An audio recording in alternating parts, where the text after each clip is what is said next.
and welcome back to the Elevate Podcast. I'm Ebony, your tax strategist, mom, business owner, and all-around planner of all the things. And I'm Reggie, your certified financial planner, and I'm married to this IRS nerd that knows the IRS code better than anybody, better than the back of our own hand.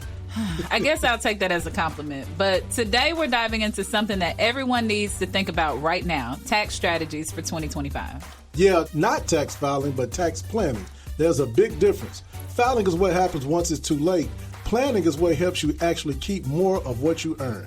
Exactly. We'll break down some of our favorite tax strategies for both individuals and businesses, and we'll share how to line those up with your overall wealth goals. And of course, this episode is being brought to you by P3 Wealth Management, where we help you plan, protect, and prosper. So grab your notebook or open that planner. This episode is going to save you some serious dollars.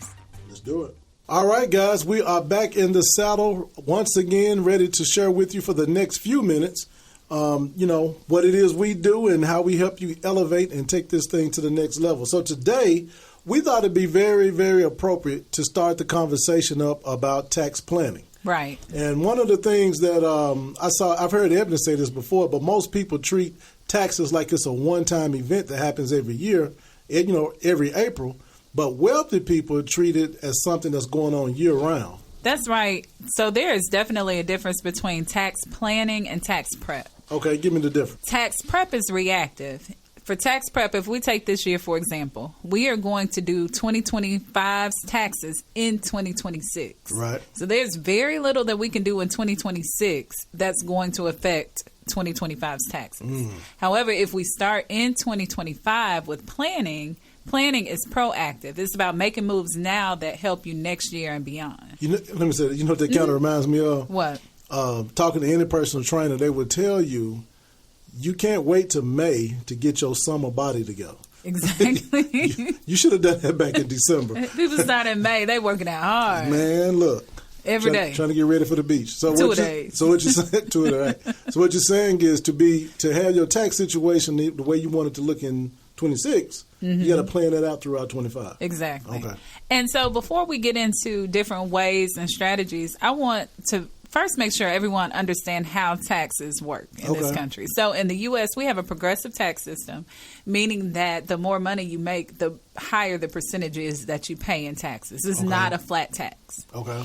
Go ahead. Unless, now, y'all, let me say this, y'all.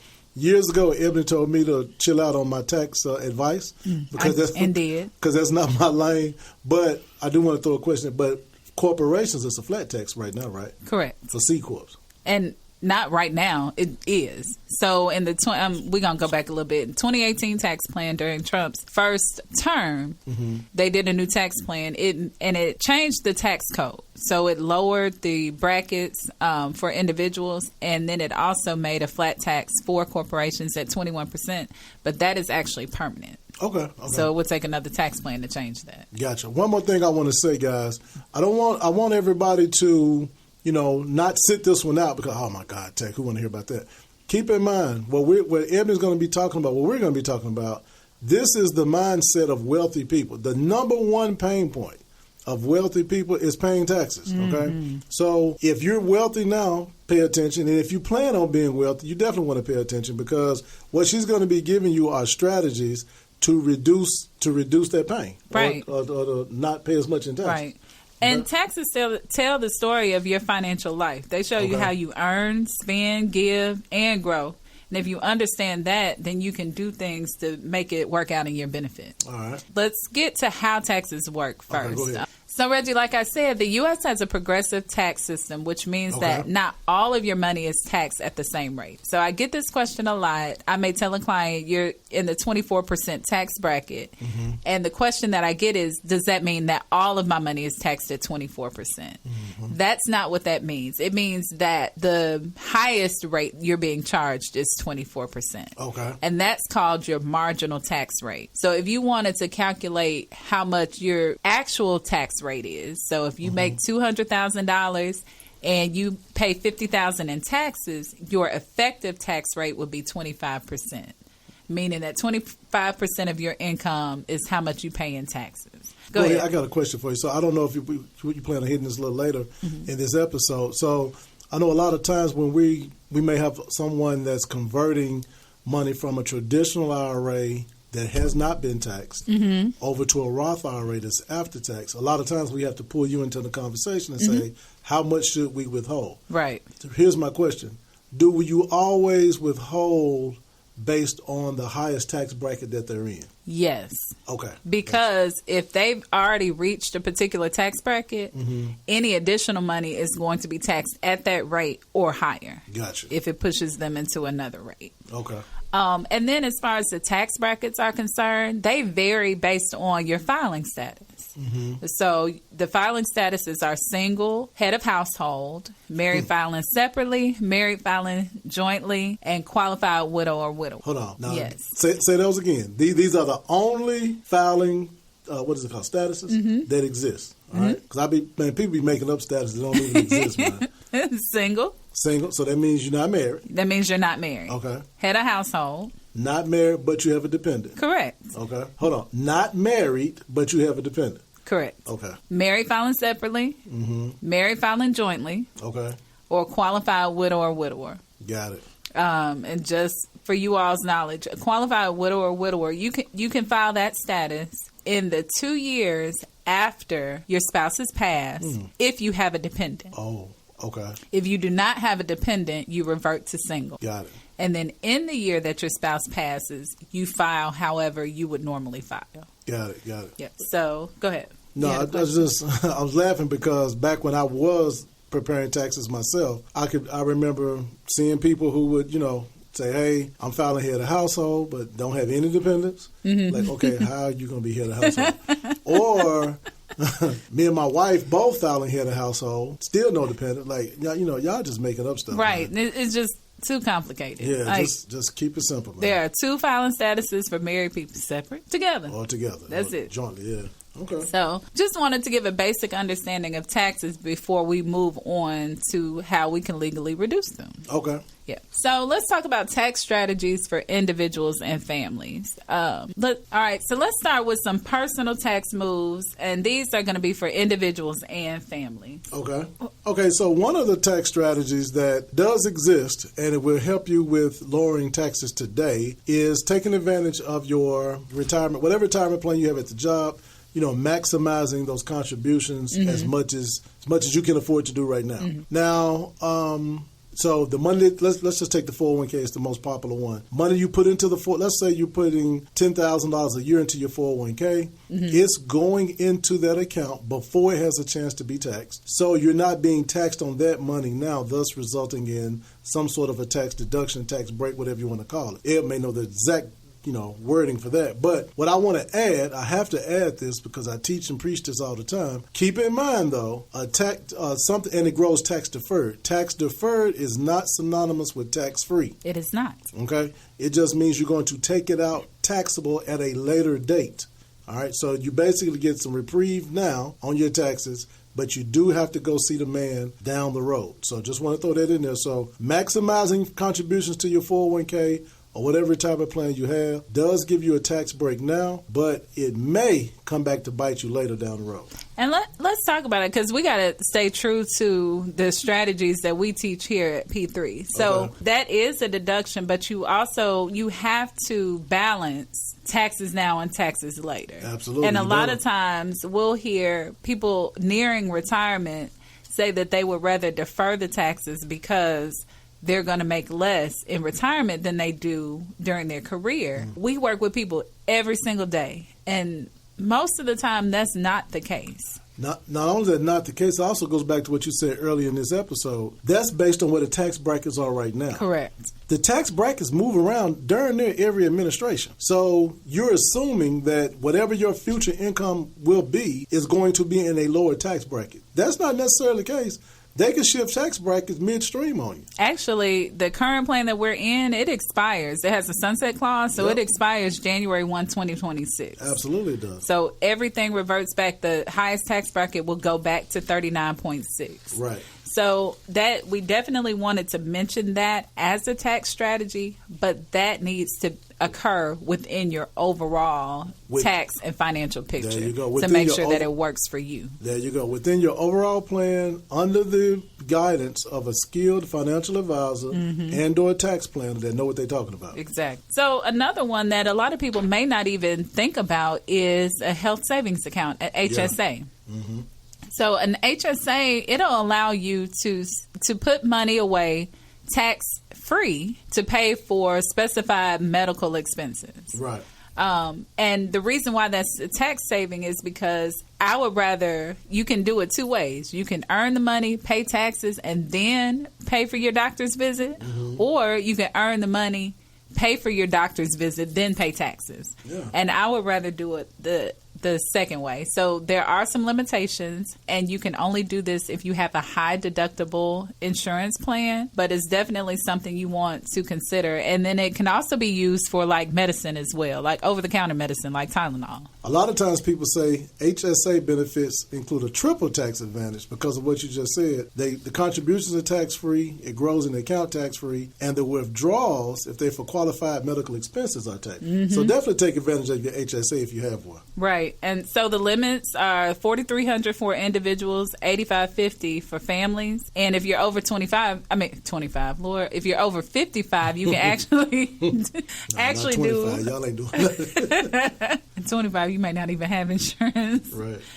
You can do a $1,000 catch-up provision. Okay. Now, another strategy that you can get a tax deduction for is being a giver. Yeah. IRS rewards you for being a giver. That's pretty cool. Yeah. Giving your charitable contributions. And one thing I want to say, these have to be charities that's, now correct me if I'm wrong, 501c3 charities, right? Yes. So just paying, let's say you're part of fraternity, sorority, or some other civic club, that in and of itself, because it's a nonprofit, does not mean it's a 501c3 nonprofit. Correct. And like paying your membership dues or what have you, that's not tax deductible, okay? It has to be to a 501c3, but Ed will speak more to that. And it can't be to an individual.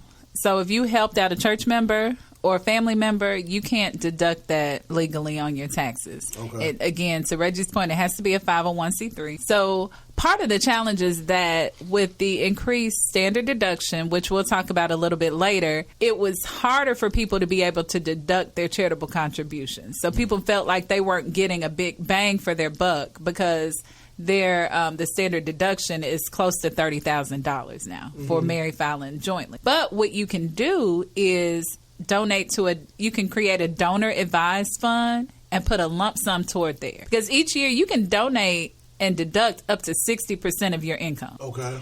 And then if you give more than that, you don't lose that deduction. It carries forward. Oh, hold on. Go back real quick. The donor advice. Were you going to say more about that? Mm-hmm. Okay, please. So a donor advised fund is a charitable organization that you create. So this is something you create yourself. You create it yourself.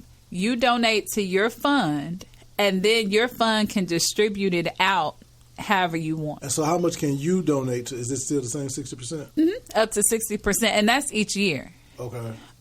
So, for example, if somebody normally gives $20,000 a year in charitable contributions, that by itself is not higher than the standard deduction. Mm-hmm. So mentally, they don't really see the benefit for giving because they're going to get the standard deduction anyway. Gotcha. Okay, so I'm making sure I'm following you. So they're not getting, because the standard deduction is higher. Correct. Than that $20,000. Correct. I'm with you. It's not making a difference on their taxes. So on the tax return, it don't even really show up. It does. Got it. Okay. But they may say, you know what? I want to put the next 3 years worth of donations. I want to do that now in a single year. Got it. Now I'll put that $60,000 in a donor advised fund, and then I can donate. I can distribute those funds to various 501c3s over time. And is there a limitation as to how much they can distribute out, or is that completely up to them? No, that's up to them. Got it. Yeah. Okay. Now, how long have those been around? I'm not sure. Okay. Yeah. We can fact check it and Google it later, but I don't know actually. I just say good. And then another, while we're talking about charitable contributions, don't forget about non-cash donation. So that would be clothing. Sometimes people donate cars, boats, furniture. That's deductible as well. And charitable miles. So if you volunteer for an organization, you can deduct the miles that you drive for that organization. Getting to there, running errands, whatever you do for them, those miles are deductible as well. Okay, so what's the best way to track that? I mean, most time people just hop in their car, they go where they need to go, but how would the person track that? There are some apps that allow you to track like both personal and business miles, and you can swipe it one way or swipe the other. So you may decide to use the business miles and know that those are charity miles. Or calendars. Like sometimes if I'm trying to figure out miles, I'll go back because everything is in my calendar and look at what I did that day. Okay, gotcha. And just keep track of it in my calendar. Okay. A few others for individuals is energy efficient improvements to your home. Now, let's be clear, the energy efficient improvements are things like windows, doors, AC units, water heater, not a new stove or refrigerator. But that deduction can be up to 30%, so up to $1,200. Just it's not enough to pay for the item, but I mean, you get something back. Yeah. I want to throw something in there on that too. If because I've seen this, so I know it happens. If you're claiming that particular deduction every year, you're begging to be audited. Oh my gosh, yes. You're not putting solar panels on your house every year. You know what I'm saying? So just stop it, man. Just stop. And you're not putting solar panels on your apartment. No, you're not. You're not. And I'm telling you, you keep playing around with that when you're begging to get audited. They're going to come see you. Okay, there's one more that kind of gets overlooked, and that's deducting the deduction you get for the interest you pay on the student loan. So you can deduct, I think it's up to $2,500 on the student loans, not the payment, again, on the interest itself. If you're married filing jointly, that's $2,500 per person. Okay, that's good to know. Yeah. So, all right, guys, so in this first segment, what Ebony has given you are some strategies to reduce income taxes as far as the planning aspect, because you got to plan this out. But so when this is time to file, you find yourself in a good position and not hoping that your Ebony or whoever your tax preparer is can, get water from a rock. But then stay with us after we get back. We're going to be talking about some strategies that businesses can incorporate to reduce their tax paying. All right, stay with us through the break. Remember, it's time to elevate. This episode of the Elevate Podcast is brought to you by P3 Wealth Management, a registered investment advisory firm registered in the state of Tennessee. Whether you're investing, preparing for retirement, or creating a lasting legacy, our team is here to guide you every step of the way. At P3 Wealth Management, we turn your financial goals into a strategy, so you can focus on living the life you worked hard for. Visit p3wealth.com to schedule your consultation today, or call us at 901-209-4015.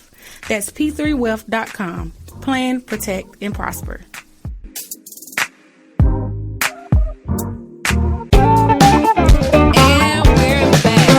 Business owners, now it's time for us to have a talk, because this is where real tax savings live. That's right. Before we get deep into this part, I want to throw this in here. As Eb just mentioned, being a business owner, guys, is where a lot of tax savings live. As a W-2 employee, there's we just gave you some strategies that you can employ, but these pale in comparison to what's available to you if you operate a business.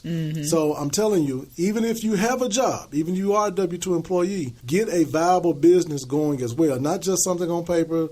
I'm talking about get something viable going. And this is what we preach week in and week out on this podcast. We do. So, but from a tax perspective, you really need to get it going, because the people that write the rules to favor those that give them the most money. The people that give them the most money are business owners.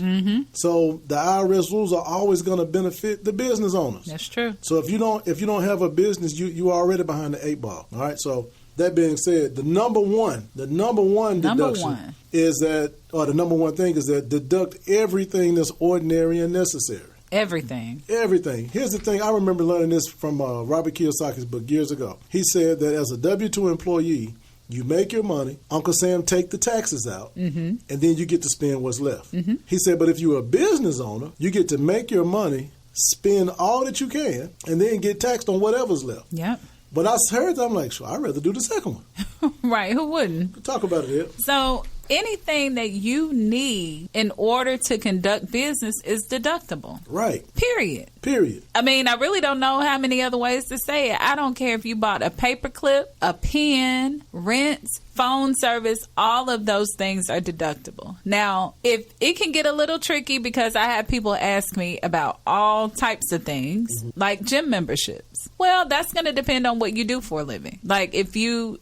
It's a stretch to say I need to look good for my job, so I want to deduct this gym membership. But if you're a personal trainer and you do your personal training at the gym, then yes, it's deductible. Right. Also, travel. So if you go out of town for business, if you go to a conference, that's deductible as well. Well, hold on. Well, it is, but let me say this.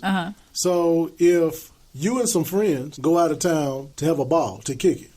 But while you're there, you call to order a meeting to discuss the planning of your company. Now, this just turned into a corporate retreat. It did turn into a corporate retreat. So technically, it will be for the time that you met. That's fine. So we can get something out of it. You definitely can get something out of it. Like I said, conferences. And then it's not just the registration, it's the travel. Right. Lodging. If you rent a car, you got to eat. All of that stuff is deductible as a business expense. Hold on, Ed, before you move on, one thing I want to throw in there is that professional services for the business is deductible too. So even tax prep. Yeah. The fees for tax prep or for financial planning, if it's for the business, it becomes deductible. Yep. Consulting. Consulting. So things like this, you can't deduct them as a W-2 employee, but as a business owner, you can deduct them. Even publications, business books, subscriptions. Right. All of those things are deductible. If it's necessary for your business, it's deductible. It is. Right. And then since we're talking about what you can deduct, you can also hire your children. Now, when we hire the children, we want them to actually do some work. Yeah. But you can pay them up to... I have no problem with that part. Me neither. You can pay them up to $14,600, and it's tax-free to them because it's under the standard deduction. Wow. So per child. So just make sure you document their work and what you pay them, and then make sure, like, their job has to be more than a 2-year-old sitting there looking cute. Like, they actually need to perform some type of services. But just think, if you got 2 kids, that's $30,000 that you've transferred from your pocket to theirs, and you're getting that tax break for it. Right. Money that you're going to end up just giving them anyway. Make them work for it. And then you get to write it off. Right. And you can't do that and then they have to pay for their rent and lodging and stuff like that. It has to be things that, like, you can't charge them for things that you have to provide as a parent. Oh, okay. It has to be extra things. So got it. That allowance that they want from you every week, it needs to come from that. Absolutely. Yeah. Okay. So also self-employed health insurance premium. So again, as a W-2, you cannot deduct that your portion of it. But if you're a business owner, your part of what you're paying for the health insurance premiums are 100% deductible, even if you don't itemize. Correct. You can deduct them. So, man, huge benefit, especially for us. Huge benefit. Lord have mercy. Yes, and we all know that those health premiums are going to go up. So more than likely, they're going up. They are going to go up. So let's talk about depreciation and real estate deductions. We have a whole separate segment that we're going to do just about taxes for real estate. But just to get into it a little bit, if you have a rental property, what you spend on the rental property is deductible. Okay. So, and those are things that you can't deduct for your own home. Right. So homeowners insurance for your personal home is not deductible, but for a rental property is. I want to say something that you educated me on years ago, and it took me a minute to get it, but I got it. You cannot deduct the mortgage payment on rental property. Correct. However, the interest on the loan, on the mortgage, you can. Am I right? Am I still right? Okay. Yes, good. You are still right. I remember that. And for rental properties, we're talking about mortgage interest, homeowners insurance, property taxes. If you're paying PMI. If you're paying PMI, but even beyond that, utilities, travel back and forth to check on the home, light bulb, cleaning supplies, lawn service. If you have software to help you track the real estate payments. All of those things are deductible, and depreciation. So for residential rental properties, you depreciate that, and I'm going to explain depreciation, over 27 and a half years. So what depreciation is you have something of value that you use some of it over time. And for a rental property, that time period that they've specified, the IRS has specified, is 27 and a half years. So you get to deduct a portion of what you paid for that rental property, not including the land, over that 27 and a half years. And the beauty about a depreciation deduction is that that's not money that's actually coming out of your pocket. Right. The money's still in your pocket, but you still get a deduction, meaning you're paying less in taxes. So it's just making your income look smaller on paper. Exactly. But not in your bank account. Okay.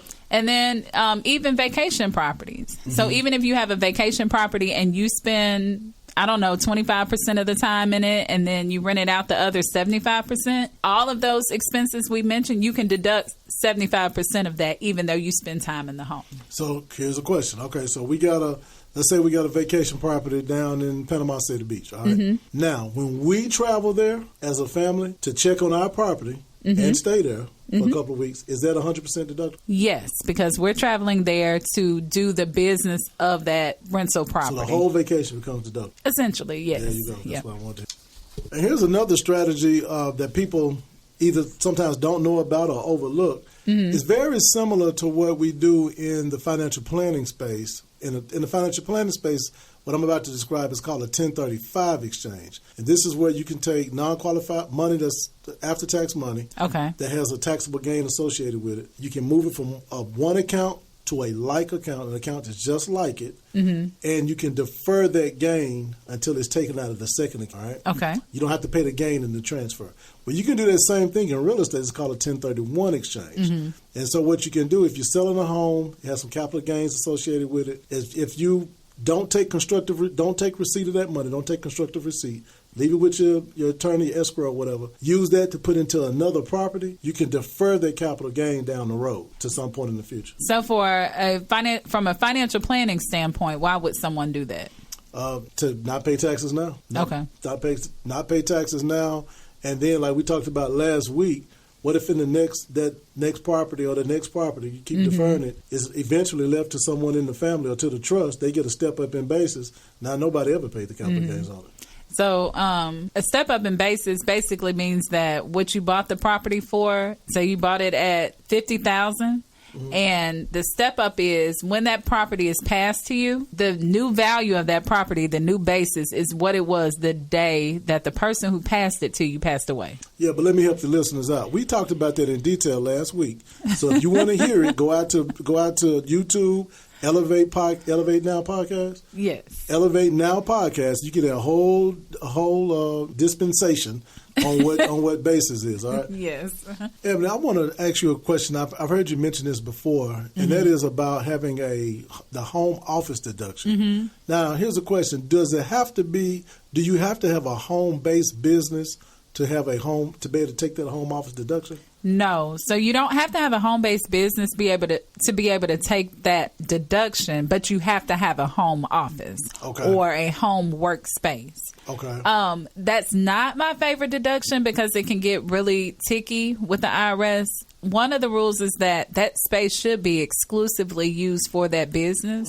So it's not, if I do some business work at the kitchen table, it's not that. It's not I have a desk in my bedroom. It's supposed to be exclusively used for that business. Okay. Well, here's the question. Now, can people that work a W-2 job take the same deduction? No. They cannot. Because with the 2018 tax plan, you can no longer have employee deductions. So there was a time where if you were a W-2 employee, but there were some expenses that you did not get reimbursed for from your job that were necessary for your job, you could take those deductions. a lot of my nurse clients, police officers would take those deductions. That went away with the 2018 tax plan. And the reason why I was thinking about it, because there were so many people working from home, like how does that fit into that? But it doesn't sound like it plays into that very much. It doesn't, and their best bet would be to ask their employer for some type of stipend to help cover the costs for them working at home. Okay. Go ahead. But get back to why you're not a big fan of that deduction. Because technically, say the IRS were to come in and do a physical audit, if they found one piece of paper that was not related to that business in that space, they can disallow that. So I think that if you work really hard at it, what you would have gotten from the home office deduction, there are other deductions that you just forgot about. There's things that you paid for that you just forgot about. And that's verifiable with receipts. Gotcha. And this is one of those things I remember, again, back years ago when I was filing myself. This is one of those things that used to be like a trigger for an audit. It used to. I don't know if anymore because so many people work from home now because of COVID, but it's still like you're talking about having to know the square footage, and then you're calculating how much of all of these household expenses were technically used for business. It just can get a little hairy. Yeah. Too much. Another deduction, we had talked about depreciation from a real estate perspective, but you can also depreciate things that you buy for your business. Okay. So things like furniture, equipment, those things can be depreciated as well. Gotcha. Okay. So a few more interest expense. I have a lot of people forget that. So if you have a business and you have a business credit card, the interest that you pay on that credit card is deductible. Okay. If you have a vehicle owned by the business and you have a loan, that interest is deductible. If you have any other type of business loan, a business HELOC or a business line of credit of some sort, the interest that you pay on that as well is deductible. Now, a quick question. Is it because I'm thinking about the business credit card when I'm actually jumping back? I know how it's very easy to retrieve that, your year-to-date, end of the year interest amount you paid. Is that reported to the IRS or are you self-reporting it? Or just like self-reporting. Yeah, it's not reported to the IRS. You're not going to get a tax document that shows you what your credit card interest was. Gotcha. So self-reported. Then meals and entertainment. If you take a client out for a meal, 50% of that, not 100%, but 50% is deductible. Y'all be surprised how many questions I get or how many receipts get slid in.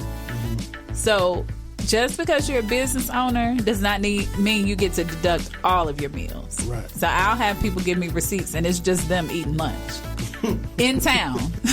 Like that is not deductible. Eating lunch out of town, it is. Now from a documentation standpoint, I remember I heard this years ago. On their receipt, you should write. In your opinion, is it necessary to write down, maybe on the back, who you had lunch with and what y'all talked about? I think so. I do it every time. Okay. Because I just want, if there were any questions, I want to be able to go back and say, this is what we met about. Gotcha. And this is who I met with. Okay. So just something real quick. There ain't got to be nothing long and drawn out. And another thing, insurance premiums for your business. Okay. If your profession requires you to have errors and omissions insurance, if you have like a business owner policy, if you provide life insurance, you pay for life insurance for your employees, and the business owns the policy, those insurance expenses are deductible. Okay. Yeah. So the key is track everything. Right. Yeah. All right. Well, guys, stay with us again. This has been some really good information about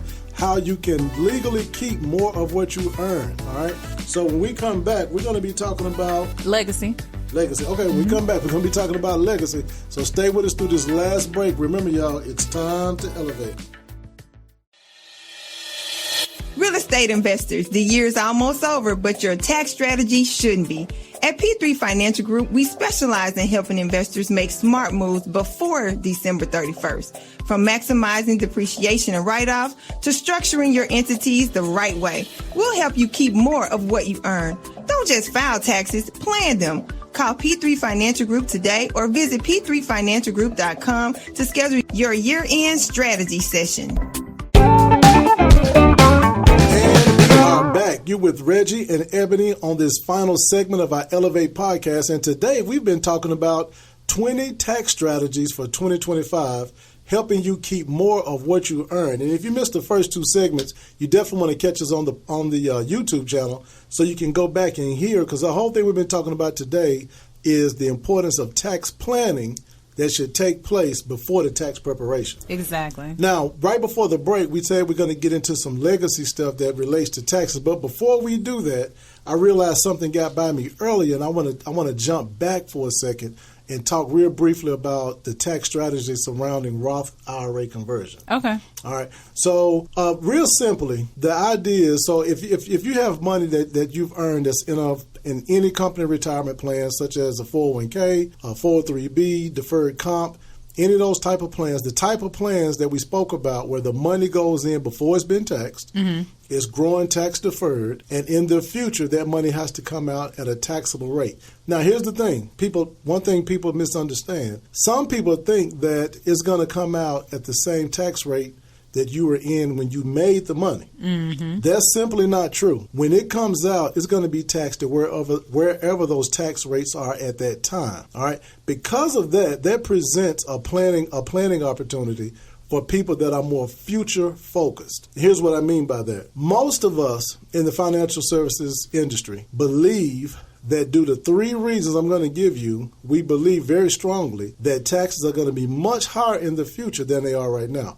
And if you jot things down, here are the 3 reasons. 1, unsustainable debt. Right now, the country has about $37 trillion. We've talked about this last week and some weeks before. $37 trillion in debt right now. That's how deep we're in debt. And raising taxes are going to be the most obvious way to pay that. You know what? You can look at the U.S. debt clock that's sponsored by the Treasury Department, and it'll show you our debt in real time. And you'll see that this thing is running pretty much out of control. Also, the fact that Medicare, the health insurance for people over age 65, talked about that last one. You will see that a quick Google search will show you that Medicare is in financial trouble. And then the third one, which is not a surprise to most people, Social Security is in financial. Just go to socialsecurity.gov. Go to their website, and you will see the year. I think it's 2037, unless it's changed. You will see the year that they project that the reserve funds will be exhausted. These 3 things, debt, Medicare being in financial trouble, Social Security being in financial trouble, we call this the 3-headed monster, and they all 3 roads lead to one place: higher taxes. So what many people are doing is taking these pre-tax dollars that's in these IRAs, again, money has never been taxed, and systematically converting that over to a Roth that's after tax. It too will grow tax-free, and in the future, you can take those funds out tax-free. There's a couple of stipulations. I won't get into all that. Few stipulations. But you'll be able to take out the earnings as well as the principal, because the principal already been taxed. But you'll be able to take the earnings out without paying taxes. Now, that's a tax strategy, again.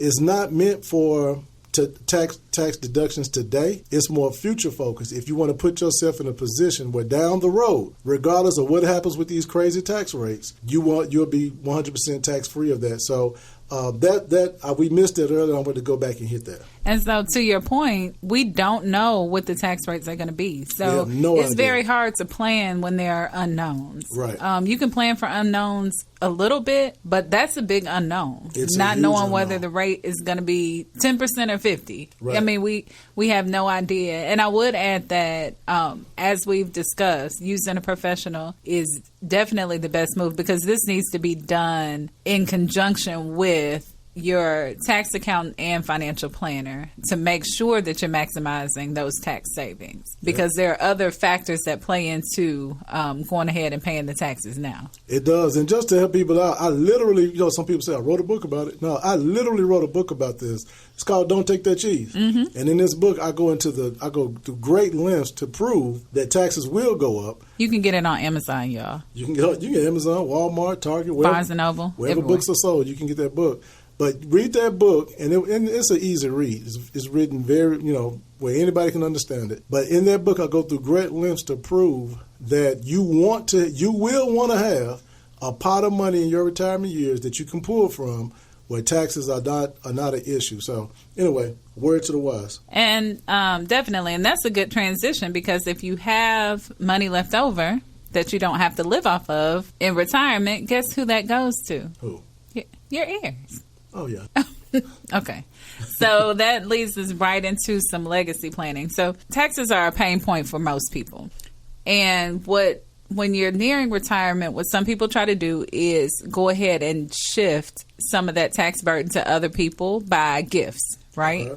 So if a family member, mom and dad, they have a large estate, they'll want to go ahead and gift their kids, their heirs, some of the money now so they can see them enjoy it. Mm-hmm. Well, a question, I get all kind of questions, but a question that I get is that when someone gives a gift, does the recipient have to pay taxes on it? Uh-huh. The answer to that is no. Okay. The recipient does not have to pay taxes on it. The gift tax is actually paid by the gift giver, not the receiver. Okay. Okay? So someone gives you some money, large sum of money. Mm-hmm. As the receiver, you're not paying taxes on it. Correct. The person that gave you the money is paying taxes. Right. So it's kind of, I know that it's kind of jacked up because I'm sure the money's already been taxed when they earned it. It is.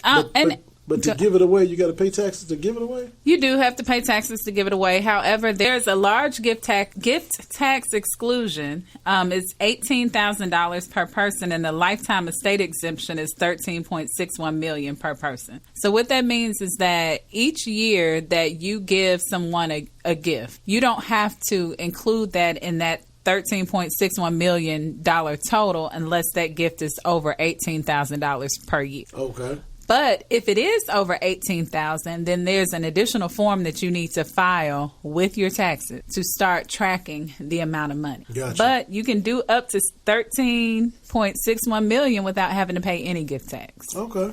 So you can move money strategically while you're alive and still protect your estate from estate taxes upon your passing. Okay. Now, one more thing I want to add, too, another strategy I want to add is that's tax harvesting. And this is the time of year. This is the time of year where this is going to be a very important strategy for you. So let's say, for instance, you have you made some gains in a brokerage account, in an investment account, that's not associated with retirement. So it's not a Roth IRA. It's not a traditional IRA. Mm-hmm. It's just a regular non-retirement investment account. Okay, that and this year, hopefully you're up. I mean, most of our clients are up. So if you've made money, you've made some gains in these accounts. At the end of the year, or whenever you get ready to sell them, you're going to have to pay capital gains on that. Right. So what you can do to offset some of those gains is to sell some of your losers, Mm-hmm. So you can, if you sell some of your winners, let's say you have $30,000 in, capital gains that you won, you can also pick out some of your losers. It's a good time to shed some dead weight. Mm-hmm. And maybe you take $15,000 as losses on those. Mm-hmm. Well, instead of now you're paying, capital gains on $30,000, you'll be paying it on the 15. Right. So that's tax harvesting. That's offsetting some of your winnings with some of your losses. So, and this is the time of year that we typically employ these strategies. And I'm glad you brought that up. And in addition to what you said as far as pairing the winners with the losers, mm-hmm. you actually can have up to $3,000 loss that offsets your ordinary income. So your regular income. Okay. So if your losses have taken out all your gains, mm-hmm. you can go $3,000 beyond that. Right. And that'll offset your W-2 income or business income, however you make your income. So that's definitely some good information to know. And the key is really just looking at everything strategically mm-hmm. and as a whole instead of looking at these individual pieces in a silo because they're all interrelated. I'm sorry, go ahead. Go ahead. Now, what I was going to say, here's the thing, guys, and we got a little more time left in this whole episode. But the thing is, the point of this episode is not to make you an accountant or a tax professional like Ebony is. It's to give you things to think about that you can at least ask your tax professional about if you have one. All right. Or you need to, and so you ask them about them if you have one. Mm-hmm. Or if you don't, then you say, you know what, my plan is to be a wealth builder. I'm trying to elevate. I need to get a tax professional. And now, as you're talking to that person, you say, well, what are your thoughts on tax harvesting? Or talk to me about capital gains or anything you've heard in this episode. At least you have some talking points. Mm-hmm. At least you have some talking points. Yeah. So I want to go into capital gains because a lot of people don't understand exactly how that works. So we were just talking about brokerage accounts like stock accounts and things like that. And when you sell stock, bonds, whatever, and you have a gain on it, you have to pay taxes on that gain. That's called capital gains. Same thing if you have a house that you bought as an investment and you sell it, you have to pay capital gains tax on it. But it matters. Timing matters. Okay. So it matters whether you had it for under a year or over a year because the rate that you pay in taxes varies whether it's short term or long term. So anything, if you bought it and sold it within a year, that's considered short term.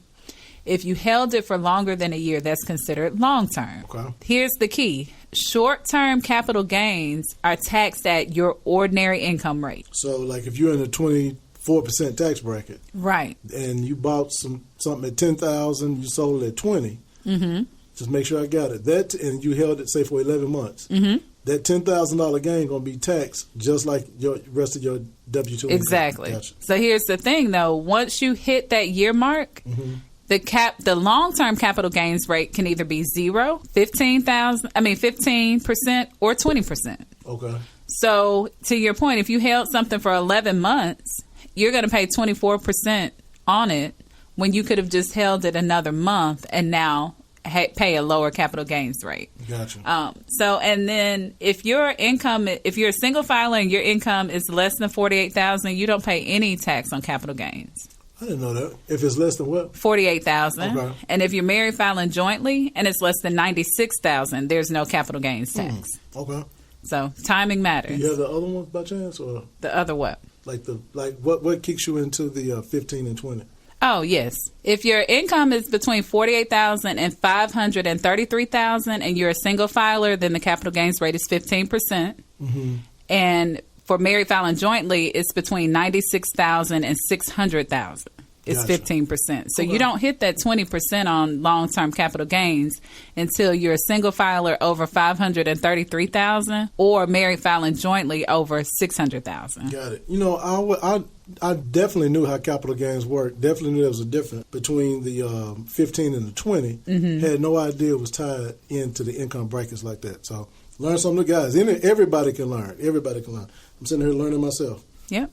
And there's one other tax just to be aware of. It's called the net investment income tax. So certain high income earners do have to pay an additional 3.8% on their gains. So just something to know. Okay. Man, y'all, this episode has gone by, as they all do, so fast. Once we get to talking, it just starts to flow. So this is what I want to do now. Let's go ahead and give our final thoughts and takeaways from today's episode. One of the things, or not one of the things, my biggest takeaway today is that, stop reacting to taxes. Start strategizing with them. Every major financial move you make, guys, whether it's buying a home, investing, starting a business, it has some tax implications. Yes. And as a wealth builder, as a person that's elevating, going to the next level, you got to start putting taxes front of mind, because I can promise you, when you reach your goal, you're going to be on the front of mind of the IRS. So it's, those that know pay less in taxes legally because they know. And if you don't know, again, you don't have to be a professional,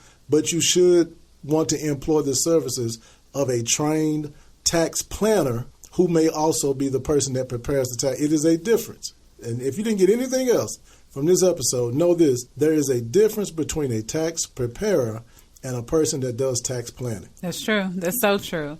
And all of these strategies that we talked about, it may affect you a couple of $1,000s here, a couple of $100s here, but all of that adds up. And the average person overpays simply because they don't plan. Right. So you got to be intentional. And then once you're saving on taxes, that money can be redirected into other goals like retirement and college funds and legacy planning. So and all of that. Plan. There you go. So, Eb, let's go ahead and give our sign-offs today. I'm going to let you all know you can catch me if you want to talk to me. You can catch me at The Money Jedi is my social media handles. You can also reach out to me here at the office at 901-209-4015. It's 901-209-4015. And I'm on social media at Eb the Advisor, EBTHEADVISOR. You can also listen to our podcast on YouTube at Elevate Now Podcast. That's right. So, guys, also, one last thing. If you have an idea or something you want to know more about, hey, shoot us an email, shoot us an inbox, whatever the case may be, and if there's enough interest in that particular topic, we'd be glad to dedicate a topic to it. Yeah, let us know. Let us know. So, y'all, we're about to get out of your way. Remember, it's time to elevate. This episode of the Elevate Podcast is brought to you by P3 Wealth Management, a registered investment advisory firm registered in the state of Tennessee. Whether you're investing, preparing for retirement, or creating a lasting legacy, our team is here to guide you every step of the way. At P3 Wealth Management, we turn your financial goals into a strategy, so you can focus on living the life you worked hard for. Visit p3wealth.com to schedule your consultation today, or call us at 901-209-4015. That's p3wealth.com. Plan, protect, and prosper.